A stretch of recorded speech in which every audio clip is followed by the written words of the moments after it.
श्री गणेशाय नमः। माँ सरस्वती नमस्तुभ्यम। मित्रों, आप सभी का मेरे चैनल जिसका नाम है पाम ब्लॉग में स्वागत है। आज हम मित्रों काल्प सर्प योग के बारे में जानेंगे। कुंडली में तो हमने देखा है, मैं इस वीडियो के अंत में आपको कुंडली में भी बताऊंगा कि कुंडली में किस प्रकार काल सर्प योग बनता है और काल्प सर्प योग के क्या क्या लक्षण हो सकते हैं। मित्रों, काल सर्प योग अगर अगर हमारी कुंडली में या अगर हमको हथेली में देखना, ये वीडियो मैं इसी पर्पज़ के लिए बना रहा हूँ। और जब हम कुंडली में देखते हैं तो बड़ा आसान हो जाता है, मैं वो भी बताऊँगा हथेली में हम किस प्रकार देख सकते हैं। मित्रों, जिस जातक या जातिका को काल्प सर्प योग लगा होता है उसके सुखों में ज़रूर कमी हो जाती है। तो उसका जो शुक्र का पर्वत है उस पे हमको ये अंगूठे के ठीक नीचे एक हमें जाल नुमा आकृति मिल सकती है, क्योंकि शुक्र का पर्वत सबसे पहले काल सर्प योग से प्रभावित होता है। इसमें व्यक्ति का विवाह या संतान से सुख नहीं मिल पाता है और हमको कुछ पूजा करनी पड़ती है, और इसका श्रेष्ठ उपाय है शिव मंत्रों का उच्चारण।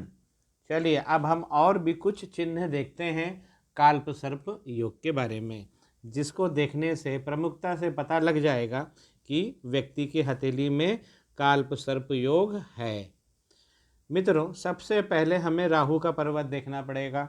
जो मैंने शुक्र का बताया, अब हम उसके अलावा चलते हैं। अब जो सबसे प्रमुख चिन्ह होगा वो हमें मिलेगा राहु के पर्वत पे। ये होता है राहु का पर्वत।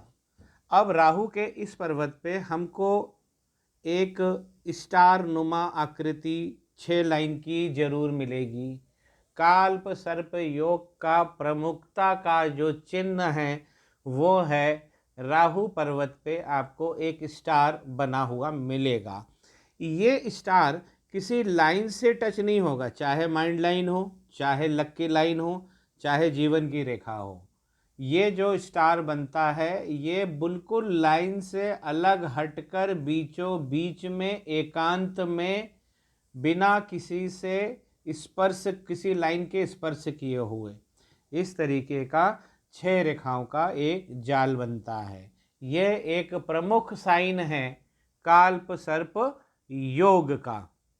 अब एक स्थिति इसमें और हो सकती है, वो भी हम देखते हैं। तो मित्रों, पहली स्थिति हुई कि आपको यहाँ पे जाल नुमा एक स्टार मिलेगा 6 लाइनों का। दूसरा, यदि आपकी लक लाइन या तो केतु से निकल रही हो या केतु और चंद्रमा के बीच में से निकल रही हो और वो इसको टच कर दे, जब लक की लाइन स्टार को टच कर देती है, जब स्टार की लाइन माफ़ कीजिए, जब लक लाइन स्टार की एक स्टार बना हुआ है राहु पर्वत पे और वो किसी से टच नहीं हो रहा, ना तो माइंड लाइन से, ना तो लक की लाइन से, ना किसी और लाइन से, केवल लक लाइन को छोड़कर, तो दूसरा चिन्ह होता है कि लक लाइन इस स्टार को टच करती हुई शनि पर्वत की ओर बढ़ती है। तो हमारा लक राहु के स्टार को टच करता है। ये हो गया काल्प सर्प योग। अब इसमें एक स्थिति और हो सकती है, लक लाइन चंद्रमा पे से निकले, लेकिन ये जो लक लाइन होती है इस प्रकार की लहरदार होती है, ऐसी लहरदार सर्प की चाल जैसी सर्पीली अगर लक लाइन हो, या हम उसे अगर साइंस की लैंग्वेज में कहें तो ऐसा वेव बना हो, वेव का फॉर्मेशन हो। कैसा बनाना, ऐसा ऐसा ऐसा, और कम से कम 2 बार उठा हो, वो कम से कम लाइन 2 बार उठी हो। मैं एक बार फिर से बना के आपको बताता हूँ। देखिए, यहाँ से चली लाइन, 1 बार उठी, 2 बार उठी, 3 बार उठी और चली गई। तो कम से कम 2 बार, दो छल्ले बनाए वो, या 2 से ज़्यादा छल्ले बनाए तो भी काल्प सर्प योग होता है। अब ये वाली जो लाइन है, जो सर ये इससे टच करके भी जा सकती है स्टार को, और स्टार को बिना टच किए भी जा सकती है शनि पर्वत को। लेकिन जब स्टार को टच करके जाती है तो इसका इफ़ेक्ट, इसका प्रभाव जो होता है काल्प सर्प योग का, वो बड़ा खतरनाक होता है। और इस प्रकार हम ये कह सकते हैं कि स्टार और ऐसी सर्पीली लाइन जो निकलती है लक की, ये सबसे प्रमुख साइन है काल्प सर्प योग का। और मित्रों, जब इस प्रकार का योग बनता है तो हमारा शुक्र तो प्रभावित होता ही है। यहाँ पे भी आपको जाल मिलेगा, छोटा सा जाल मिलेगा, लेकिन जाल बहुत गहन मिलेगा शुक्र पर्वत पे।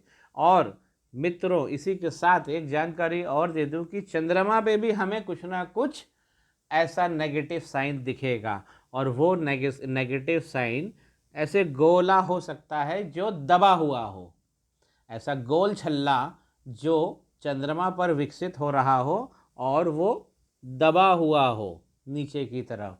वो यहाँ भी बन सकता है, यहाँ भी बन सकता है, या वो जो लाइन निकली है लक की सर्पीली, उसको टच करके भी ये गोला हो सकता है। इस प्रकार की आकृति, गोल आकृति जो दबी हुई है, ऐसा छल्ला जो दबा हुआ है, तो ये हमें चंद्र पर्वत पे मिलता है। तो ये सब साइन होते हैं काल्प सर्प योग के। इसमें सबसे प्रमुखता है, यहाँ पे स्टार बना होगा और ये जो लाइन है ये सर्पीली होगी, लकी लाइन, और स्टार को टच भी कर सकती है, नहीं भी कर सकती है। मित्रों, काल्प सर्प योग जिसकी कुंडली में लगता है तो उसे सुखों में कमी हो जाती है, तो शुक्र का पर्वत भी प्रभावित होता है। अब हम करें क्या इसके लिए? तो इसमें शिव मंत्रों का उच्चारण करें। तो शिव मंत्र का उच्चारण हमको बहुत जल्दी इससे रिलैक्स करता है, हमें राहत पहुंचाता है। ओम त्र्यंबकम यजामहे सुगंधिम पुष्टिम वर्धनम उर्वारुकमिव बंधनान मृत्युर्मुक्षि अमामृतात्। ये वाला मंत्र जो है महामृत्युंजय सबसे ज़्यादा कारगर है। अब मित्रों, मैं एक आपको कुंडली बना के बताता हूँ कि कुंडली में हम किस प्रकार काल्प सर्प योग देखते हैं। मित्रों, इसको बहुत आप अच्छे से समझिएगा। मैं इसी पे बना देता हूँ। इस प्रकार हमारी कुंडली होती है, इस प्रकार हमारी कुंडली होती है, और इसमें हम 12 भाव बनाते हैं। देखिए, ये 12 भाव है। इस प्रकार हमारी कुंडली होती है। कुंडली में हम किस प्रकार देखेंगे, कुंडली में हम काल्प सर्प योग किस प्रकार देखेंगे? तो कुंडली में मान लिया जाए राहु कहीं भी बैठ सकते हैं, तो उदाहरण के रूप में मैं यहाँ पे रखता हूँ राहु को। अब यहाँ तो बैठ गए हैं राहु, और यहाँ उनके सामने बैठेंगे केतु। अब राहु और केतु आमने सामने बैठ गए। अब इनके बीच में कितने घर बचे? इनके बीच में घर बचे ये 1, ये 2, ये 3, ये 4 और ये 5। तो अब इस 5 घरों में बाकी के जो 7 ग्रह हैं, हमारी कुंडली में 9 ग्रह होते, तो 2 तो मैंने राहु केतु बना दिए।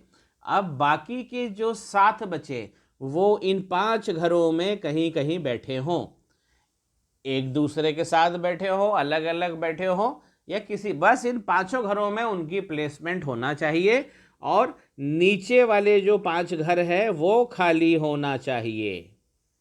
तो एक तरफ सारे ग्रह हो जाते हैं, और राहु और केतु के बीच के जो घर है 5, उसमें बाकी के 7 ग्रहों की प्लेसमेंट हो जाती है। तब बनता है काल्प सर्प योग। एक कंडीशन में और आपको बताना चाहता हूँ मित्रों, काल्प सर्प योग के लिए राहु और केतु के बीच में, ये राहु, ये केतु और इन 5 घरों में होना चाहिए। राहु केतु के साथ के ये वाले घर के अंदर कोई प्लैनेट नहीं होना चाहिए। इन घरों में, ये वाले घर में राहु के साथ ना हो, राहु और केतु के मध्य में हो बाकी के 7 प्लैनेट, तब हम काल्प सर्प योग मानते हैं। यहाँ पे कई ज्योतिष गलती करते हैं। वो राहु केतु के साथ में अगर कोई प्लैनेट बैठ गया है उनके घर में, तो उसको भी वो काल्प सर्प योग बना देते हैं। नहीं, काल्प सर्प योग की जो परिभाषा है वो है राहु और केतु के मध्य के घरों में बाकी के 7 ग्रह आ जाएं तो काल्प सर्प योग बनता है। राहु और केतु के साथ में ना बैठे हों, साथ में नहीं मध्य में, साथ में नहीं मध्य में, मित्रों साथ में ना मध्य में, उनके मध्य में होने चाहिए, तो काल्प सर्प योग बनता है। और हथेली में मैंने आपको बता ही दिया है कि हम राहु और चंद्रमा और जो लाइन होती है लक्की, हम उसको देखकर यहाँ पे एक स्टार बनेगा, शुक्र के पर्वत में सुखों की कमी दिखाएगा और चंद्रमा पे एक गड्ढा सा गड्ढानुमा आकृति जरूर मिलेगी। मित्रों, ये जो जानकारी मैंने आज आपको दी है काल्प सर्प योग के बारे में, कोशिश मेरी ये है कि इसे मैंने एक कुंडली बना के भी और हस्तरेखा में भी, मैंने दोनों तरफ से इसको समझाया है। और मेरी कोशिश है कि जिन लोगों को काल्प सर्प योग है, और कभी कभी क्या होता है राहु केतु के साथ में कोई प्लैनेट बैठे हैं उनको भी काल्प सर्प योग बना दिया जाता है, तो मित्रों कुछ लोगों को भ्रमवश ये हो जाता है कि उनको काल्प सर्प योग है। उम्मीद करता हूँ कि आज के मेरे इस वीडियो के द्वारा सारी जानकारियाँ जो आपको मिली हैं वो सत्य है, स्पष्ट है और समझ में आई होगी। यदि आपको मेरा ये वीडियो पसंद आया है तो लाइक कीजिए, शेयर कीजिए, कमेंट कीजिए और मेरे चैनल को सब्सक्राइब भी करिए। घंटे का बटन दबा दीजिए, सारे नोटिफिकेशन आपको मिलते रहेंगे। और इसी प्रकार बने रहिए मेरे चैनल पे नित्य नई जानकारियों के लिए। श्री गणेशाय नमः। माँ सरस्वती नमस्तुभ्यम।